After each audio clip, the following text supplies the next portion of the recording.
¿Nos puedes contar un poquito sobre tu historia personal? ¿Cuál es tu conexión con el español y la comunidad latina aquí en Estados Unidos? Sí, claro, cómo no. Em, Originariamente soy de Perú, nací en la ciudad de Lima, en un contexto en que la ciudad de Lima empezaba a tener hablantes multilingües que hablaban lenguas indígenas y español. Recuerdo cuando era niña, la primera persona trilingüe que conocí hablaba quechua, aymara y español, y me pareció fascinante.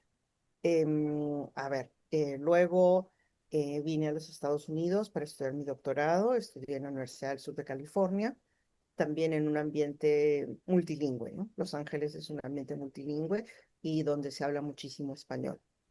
Em, y entonces mi conexión con el español es, bueno, es mi lengua materna, pero también es una lengua que he visto en distintos contextos. La he visto como lengua mayoritaria en Perú, con relación a las lenguas indígenas y a otras lenguas, y la he visto como lengua minorizada en Estados Unidos, en los distintos lugares en los que he vivido, pero particularmente en Los Ángeles y aquí en Chicago, ¿no? Y también en New Jersey, cuando viví un tiempo allí. Enseño clases con hablantes de herencia desde hace muchísimos años. Es algo que es parte de mí ya, bueno, el trabajo con hablantes de herencia, pero también no solo me limito a hablantes de herencia de español, sino también es un interés muy grande mío ver la situación de los hablantes de herencia que son hablantes de lenguas indígenas y cuyas lenguas y derechos lingüísticos no se respetan, igual que los derechos lingüísticos de los hablantes de lenguas minorizadas como el español en Estados Unidos. Mis hijas hablan español. eh, una de ellas nació en Estados Unidos y ambas hablan español en casa. Nosotros hicimos todo lo posible, no solo porque hablaran español, sino que lamentablemente, dado que no teníamos acceso a escuelas bilingües, también les enseñamos a leer y a escribir, y también les dimos clases en casa con libros hasta aproximadamente el sexto grado, y en algún caso creo que hasta el octavo grado. Promovimos la lectura, promovimos el habla, y fuimos muy afortunados de poder tener a nuestras familias de visita o viajar nosotros a verlos y a verles, y nuestras hijas tuvieron la oportunidad de estar siempre en contacto con la lengua, tanto en casa como a través del contacto con nuestros familiares y amigos y amigas, y también a través del contacto con la lectura, con la, con la bueno, con todo, porque teníamos juegos en español, teníamos videos de niños en español para niñas, hicimos un esfuerzo muy grande en tener mucho material en español para que pudieran tener acceso a la lengua a edades que les correspondían y que no sintieran que solamente era una lengua de las personas mayores de la casa, sino que era una lengua también de niños. Por suerte tenían primos, tenían otras personas que también hablaban español. Entonces, sí, eso, y tuvimos mucha suerte de poder viajar a ver a nuestras familias con relativa frecuencia. Muy bien. Y ahora, ¿puedes contar un poco sobre tu carrera como profesora y investigadora? ¿Qué es lo que te motivó a elegir la carrera y tu campo de investigación?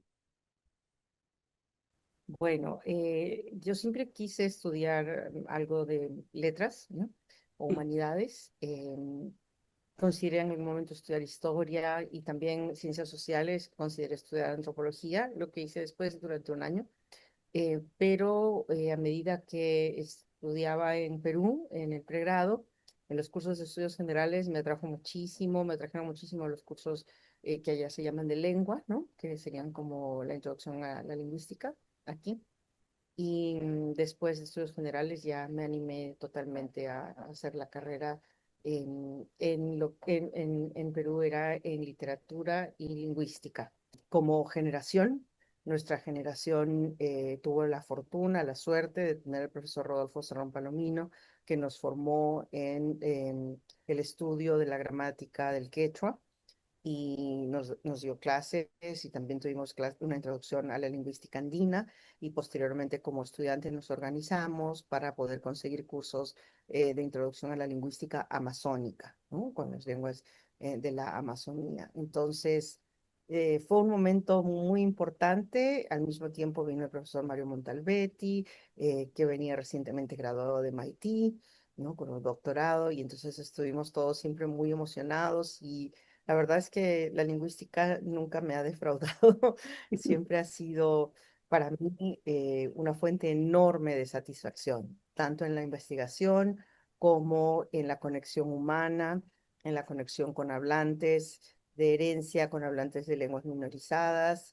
y eso lo aprendí desde muy temprano en mi universidad y lo he continuado aquí en Estados Unidos porque es algo que aprecio mucho, ¿no? Es algo que es muy importante, el reconocimiento de los derechos culturales y lingüísticos de todas y todos y todas, ¿no? Es decir, tenemos derechos que la gente a veces ignora. ¿Puedes explicar un poquito a qué te refieres con derechos lingüísticos? O sea, que yo me imagino Claro. que, sobre todo en Estados Unidos, como que no necesariamente se entiende a qué se refiere un derecho lingüístico. Una niña, un niño, una niña tiene derecho a poder recibir educación en su lengua materna Ujú, si es un hablante nativo de una lengua indígena o incluso si no la habla y solo la ha escuchado, o si es un hablante de una lengua minorizada y solamente ha escuchado la lengua. El no tener acceso a poder manifestarse, a poder expresar su identidad lingüística, es un corte en los derechos de la persona. La persona tiene derecho a poder expresar su identidad cultural y lingüística y no verla recortada a un mínimo, a un número de ambientes mínimo, mientras que tiene que observar que otras personas que hablan una lengua mayoritaria o mayorizada pueden utilizar su lengua en todos los ambientes, si así lo desea, ¿no? Entonces, es una cuestión de quienes tienen un uso restringido de poder actuar de acuerdo a su identidad cultural y lingüística y quienes tienen un uso generalizado de poder actuar de acuerdo a su identidad cultural y lingüística. ujú, Entonces, estos derechos lingüísticos son reconocidos internacionalmente bueno, en las Américas estamos en camino de efectuar, ¿no? Muchas transformaciones que permitan que estos derechos sean reconocidos. Y para quienes dicen, bueno, no, no hay que reconocerlos, esto en realidad es una exquisitez, pues uno podría pedirles imaginar cómo sería su vida si siendo dominantes en una lengua mayoritaria o mayorizada, de pronto tuvieran que restringirse totalmente a utilizarla solo en pocos espacios.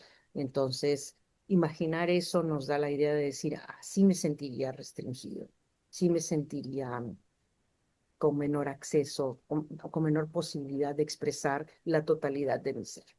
ujú, ujú. Excelente.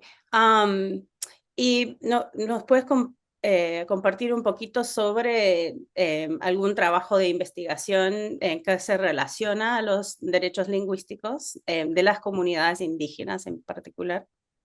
Sí, claro. Uno de los más recientes, que continúa todavía, es un proyecto que iniciamos la profesora Helen Kulidobrova y yo durante COVID, durante la época del COVID, y en este proyecto lo que quisimos averiguar era de qué manera llegó la información sobre COVID a poblaciones minorizadas, poblaciones indígenas, y creamos un cuestionario sobre el acceso a la información sobre los medios a través de los cuales se recibían y sobre el contenido de la información que se recibía. Este cuestionario se ha aplicado a múltiples poblaciones. Mencionaré solamente algunas con las que hemos trabajado, pero hay poblaciones no solamente en las Américas, sino en otros continentes también. Entonces, se ha aplicado en Norteamérica con la población Anishinaabe, en la lengua Anishinaabe Moen, en Canadá, en Perú con hablantes de Shipibo, que es una lengua amazónica, y quechua en la región de Cusco, en Ecuador con la lengua quichua y En general, bueno, como decía, en otras lenguas más, como Kiribati. Y la verdad es que el objetivo era saber cómo las poblaciones cuyos derechos lingüísticos se ven restringidos o limitados porque no tienen acceso a información en su propia lengua, aun cuando sean bilingües, ¿no? Y hemos encontrado cosas muy interesantes.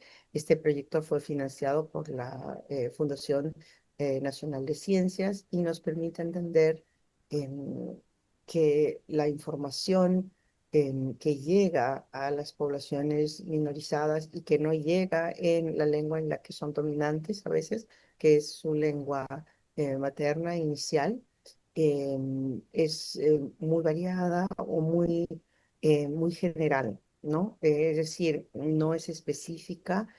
Algunas poblaciones mencionan el deseo de recibir información de población, perdón, de profesionales de la salud, ¿no? Y Ujú. creo que en este momento todos queríamos Claro. recibir esa información, pero es aún más reducido el ámbito en el que se puede recibir esa información si solo está disponible en una lengua mayoritaria o mayorizada, en la cual uno no es totalmente fluido, ¿no? Y sobre todo si esta información no llega dentro de los patrones culturales de las poblaciones. Hemos seguido con este proyecto y estamos continuando en un deseo de seguir analizando la información que hemos recibido, información relacionada con las plantas medicinales que mencionan las personas que contestaron, pero también analizando el discurso, ¿no? El discurso que hemos visto y tratando de también generar un mayor acceso con el corpus que tenemos, un mayor acceso a lo que se utiliza ahora, que es el procesamiento de lenguas naturales, ¿no? En Ujú. términos de computación para poder dar mayor acceso a las comunidades que necesitan también tener acceso a este tipo de herramientas que Ujú. permiten la comunicación, pero en la lengua original. Y lo hacemos en conjunción con miembros de las comunidades. ¿Y tienes algún como hallazgo, aunque sea preliminar, ¿no? Importante o interesante o no esperado, no sé? Los hallazgos importantes son varios, pero dependen de las poblaciones. No son los Ujú. mismos en todas las comunidades, ¿no? Por ejemplo, utilizamos los falsos mitos, ¿no? Que publicaron en la Organización Mundial de la Salud, ¿no? Y pudimos observar que dependía de la región, ¿no? Es decir, en Ujú. regiones amazónicas, por ejemplo, eh, no había ninguna creencia sobre que el COVID se transmitiera a través de la picadura de mosquitos y sin embargo esa creencia sí se encontraba en regiones de gran altitud Mm. porque no hay familiaridad con eso, ¿no? Pero uno de los hallazgos más importantes que encontramos, especialmente en Perú y también en Ecuador, es el uso de plantas medicinales que Mm. fueron muy utilizadas durante la pandemia debido a la lejanía de los centros de salud y debido a la dificultad de tener acceso a otro tipo de medicación. Ujú. Entonces, de tal manera que no siguieron las indicaciones del gobierno sobre el aislamiento, porque consideraron que las personas necesitaban estar en contacto con otras personas. Entonces les dieron masajes, inhalaciones, etcétera, y para nosotros eso fue una cosa maravillosa. Quisiera saber entonces si tú ves algunas similitudes y diferencias en esta lucha para los derechos lingüísticos entre las comunidades indígenas en Perú o en Latinoamérica y los hablantes de herencia del español en Estados Unidos. Muchas similitudes.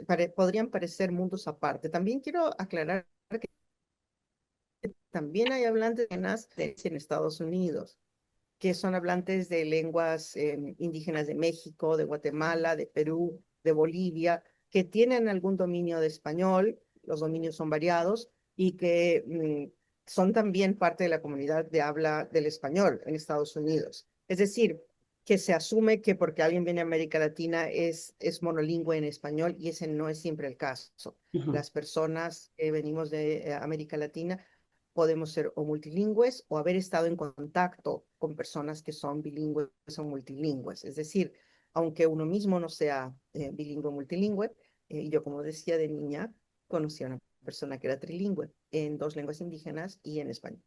ujú, Entonces, lo que quiero decir es que esa percepción de todo el mundo habla español y es el mismo y no ha sido para nada afectado por el contacto con las lenguas indígenas o es una característica nacional.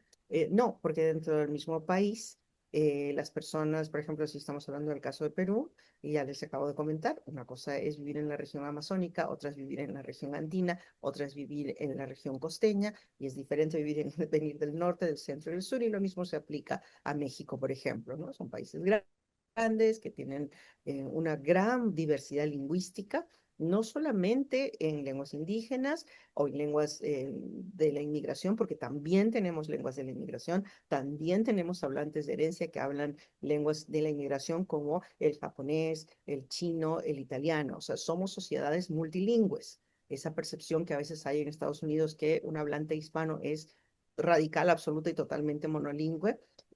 No, ujú, incluso somos monolingües, no venimos total absoluta y radicalmente monolingües. O sea, hemos estado en contacto con otras lenguas, pero tampoco se puede asumir que ninguno de nosotros ha estado en contacto con otras lenguas, ¿no? ujú, Además de la presencia constante de inglés, que también está en los medios, en los centros urbanos grandes.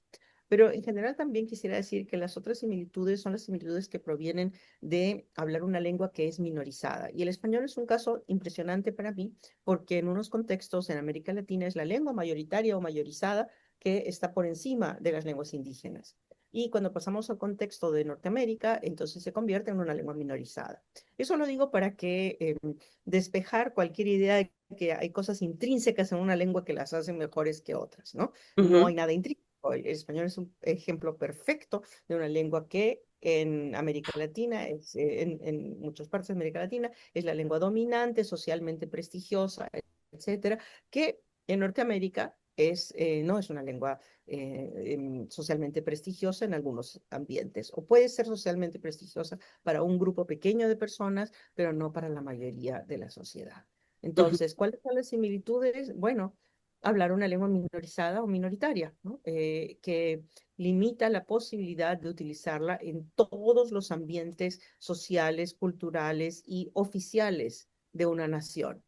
Es decir, si no existe legislación que me permita a mí utilizar una lengua en una corte o en un hospital o en general, ¿no? En cualquier servicio educativo o recibir educación en mi lengua materna, entonces estoy siendo limitada. Y eso es lo que vemos en común, ¿no? Entre estas dos situaciones. Puede que haya legislación que de hecho apoye el uso de las lenguas minorizadas, pero no solamente se trata de la legislación, se trata también del cumplimiento de la legislación.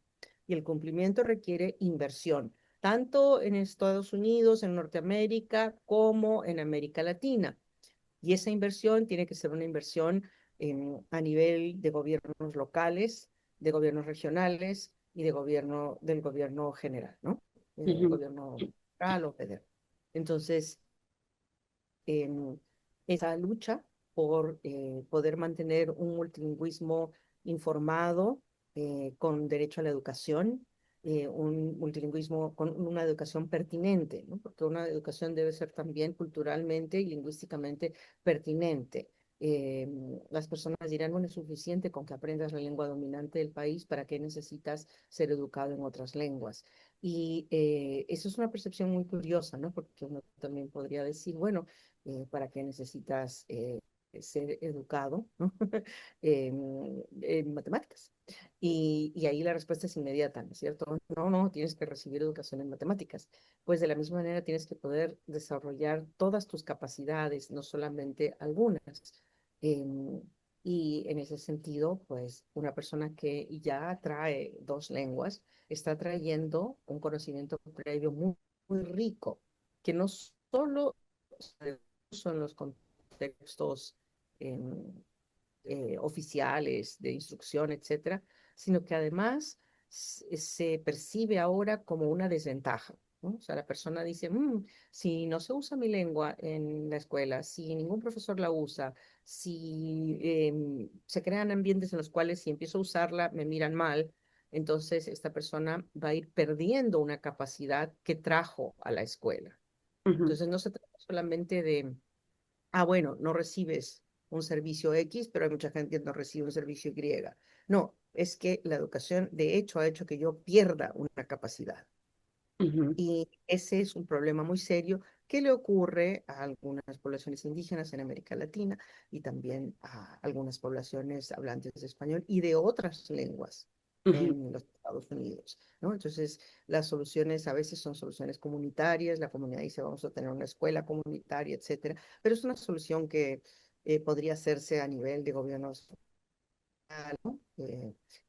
Locales incluso, a través, y siempre hay un problema de la pregunta, ¿y de dónde vamos a sacar el dinero para hacer esto? Y es muy curioso porque esa pregunta es común a países en desarrollo o en vías de desarrollo y a países totalmente desarrollados. Es la misma pregunta, ¿de dónde vamos a sacar el dinero? Puede ser el país más rico del mundo, como puede ser un país de nivel medio, como puede ser un país de, ¿no? de inicios de desarrollo. Y en todos esos contextos la pregunta es la misma. ¿Y con qué dinero vamos a hacer esto?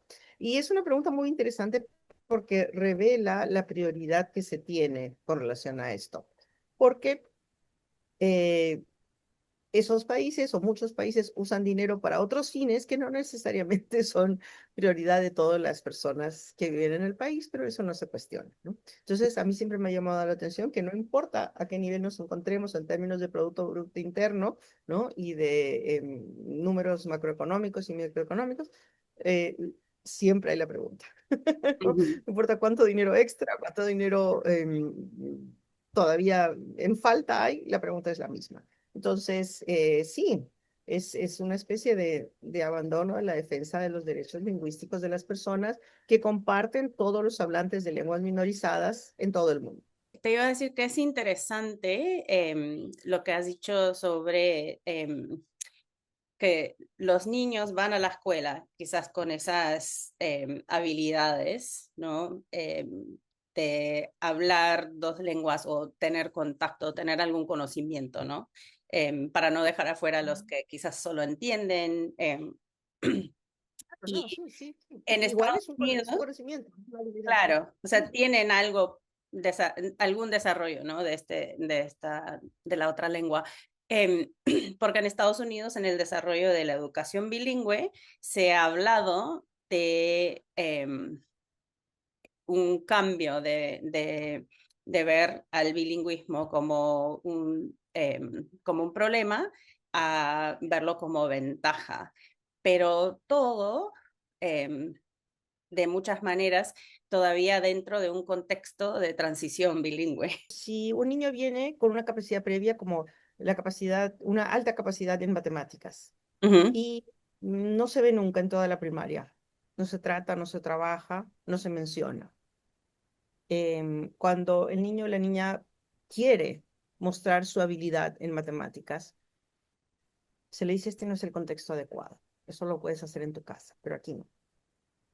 O si no se dice verbalmente, se entiende por el ujú. contexto Aquí no. que en la escuela no se hace matemáticas. ¿Qué va a pasar con ese conocimiento previo? ¿Va a seguir desarrollándose? Bueno, dependerá ahora total y exclusivamente de los padres. Pero además, imagínense que en la sociedad en general, los que saben matemáticas desde pequeña no pegan bien, porque en vez de saber matemáticas, deberían saber música, porque todo el mundo sabe música. Y no, Eh, saber matemáticas te marca socialmente, te puede marcar como una persona foránea o inmigrante o no integrada a la sociedad, porque todo aquel que se integra a la sociedad se integra a través de la música, no a través de las matemáticas. Ujú. Si uno lo piensa desde esa perspectiva, la pérdida del conocimiento matemático sería una tragedia, aun cuando la adquisición de la música sea algo bellísimo. Claro. Pero el problema está en contraponer la música a la matemática. Si tienes música, no necesitas matemáticas. Ujú, No, es claro. perfectamente posible tener música y matemáticas. Es más, es lo ideal, ¿no? O sea, para muchas Ujú, personas, lo ideal es tener música y matemáticas. De la misma manera, lo que estamos nosotros diciendo es que una niña, un niño, una niña que viene con un conocimiento previo, avanzado, sea de capacidad receptiva o de capacidad productiva, porque algunos niños, por que no tengan capacidad productiva, pero tienen una capacidad receptiva enorme, ujú, entienden perfectamente lo que se les dice, aunque no lo produzcan.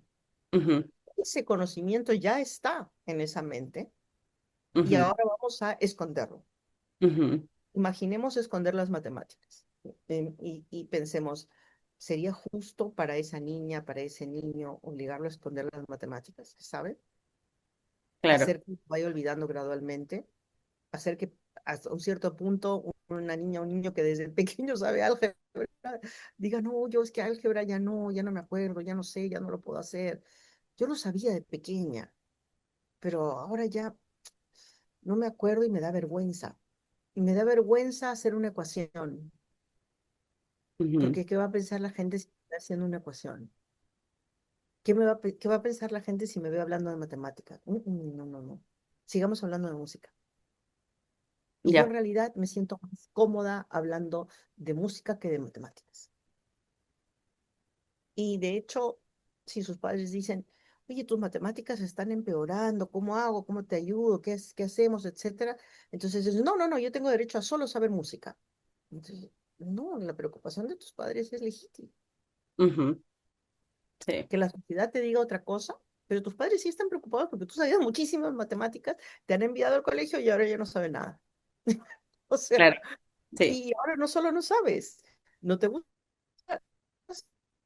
de matemáticas y te ofendes si te digo que por favor intentes hacer tus matemáticas un poquito mejor. Ujú, claro. O si digo, no puede ser que hagas esto así cuando tú lo hacías también antes. Y ahora yo como madre que me importan las matemáticas, soy juzgada. Claro, Y nadie le dice a la sociedad, ¿por qué no estamos enseñando matemáticas a niños que ya saben matemáticas? ¿Por qué no los hacemos avanzar más? claro. Sí, Y no, bueno, eso ujú, te lo digo como mi experiencia como madre de hablantes de herencia. claro, sí, porque es algo curioso, y lo hemos hablado en el pasado, pero que me llegan los estudiantes y sí, tenemos esa conversación sobre, o sea, primero que sienten que su español, su matemáticas en ese caso, no es lo suficiente para estar en la clase de herencia y sienten esas vergüenzas y todo. Em, Eso es lo primero que me dicen y casi siempre la segunda cosa que mencionan es que mis padres no me enseñaron, ¿no? Em, y es interesante que usas la matemáticas, ¿no? Porque yo siempre digo, ¿y tus padres te enseñaron matemáticas? Porque no, eso aprendiste en la escuela, porque toda la responsabilidad de aprender español es con tus padres, ¿no? Algunos padres consideraron que si tú hablabas de matemáticas en el colegio te iban a discriminar Ya, claro. y tomaron la decisión de no hablarte de matemáticas Ujú, por tu propio bien, a pesar de que ellos saben que las matemáticas son una maravilla. ujú, ¿Entiendes? O sea, sí, es como, es una decisión muy dolorosa para una madre o para un padre, porque además pongamos que la diversión más grande de la casa es hacer ecuaciones juntos. Tenemos ahora un miembro de la familia, una miembro de la familia que no puede hacer ecuaciones con nosotros, claro, sí. Y se queda afuera. Ujú, ¿no? Entonces, ¿es eso justo? No, no, no es justo. No debería ser la situación por defecto, ¿no? claro. De hecho, no debería ser la situación de nada. Entonces, en ese sentido, creo yo que hay muchas similitudes, ¿no? Es decir, aunque en muchos países de América Latina los derechos lingüísticos de los hablantes minoritarios están garantizados, ¿no? El Ujú, cumplimiento es algo mucho más difícil y el cumplimiento aquí es opcional y ahora incluso tenemos algunas eh, dificultades con la legislación, que va en un sentido opuesto al de abrir la legislación a la posibilidad de tener derechos lingüísticos más generalizados. Pero yo creo que Curiosamente, y esto es todavía más, llama más la atención si lo pensamos así. Imagínate que tú creciste con la habilidad matemática que se desarrolló en tu familia, porque todo el mundo la, etcétera, etcétera.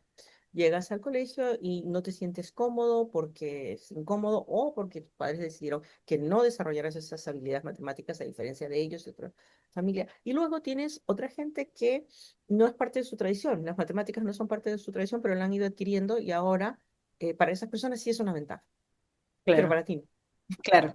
Sí. Entonces es como, perdona, yo vengo de una familia de matemáticos, pero ahora resulta que yo no entro en el juego, ¿no? Y otra persona que viene de una familia de músicos sí entra en el juego porque tuvo la oportunidad. Entonces, todas esas cosas tienen que ver con derechos lingüísticos. ¿Quiénes tienen acceso a qué tipo de educación? ¿Quiénes tienen acceso a qué tipo de servicios? ¿Dónde se escucha que se habla la, ¿no? la lengua? Por ejemplo, la escucho yo en ambientes oficiales, la escucho yo en medios de comunicación generales para toda la población, dónde estamos presentes, ¿no? Entonces, en ese sentido, eso se aplica tanto a las lenguas indígenas en América Latina como al español y a otras lenguas minorizadas en los Estados Unidos. Excelente, gracias. Y ya la última pregunta. em, si hay algo que te gustaría comunicar a los estudiantes que son hablantes de herencia, algún consejo, de hecho, alguna experiencia personal, algo que quisieras compartir.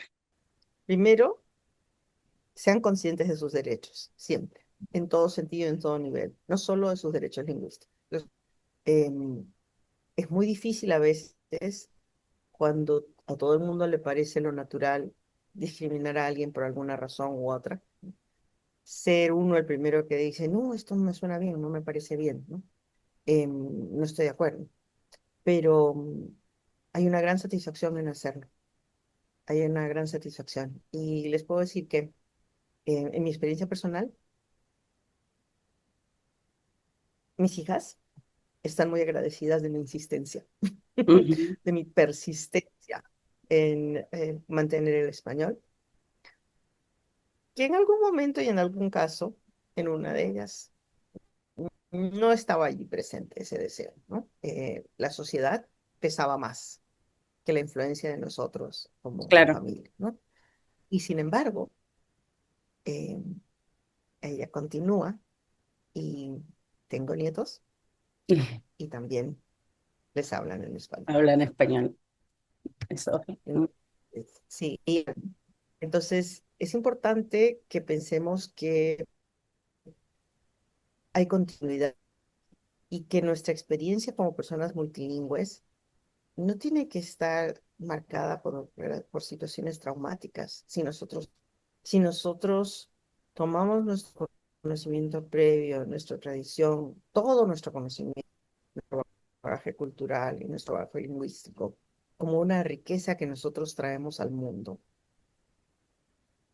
eso es algo que va a ser no solo útil, como nos dice la sociedad, sino nos va a permitir ser nosotros de manera más completa y tener una gran cantidad de recursos para poder sentirnos nosotros en plenitud, no nosotros fraccionados, nosotros sin la complejidad que traemos. Y es falso que las personas no traigan complejidad. Cualquier persona que les diga, no, no, no, este es un grupo homogéneo de personas, todos somos iguales, todos pensamos iguales. No, esa no es la naturaleza de los seres humanos. Ni lingüísticamente, ni culturalmente, ni ideológicamente, ni de ninguna manera. Los seres humanos somos únicos y al mismo tiempo muy complejos. Entonces, defender nuestra complejidad, estar orgullosos de nuestra complejidad, estar orgullosos de todos los ámbitos en los que podemos crecer, es una de las más importantes que podemos hacer para nosotros y para las generaciones venideras. Transmitir la riqueza que heredamos, no ser agentes de cierre, no ser el último o la última que tuvo una riqueza y que se perdió.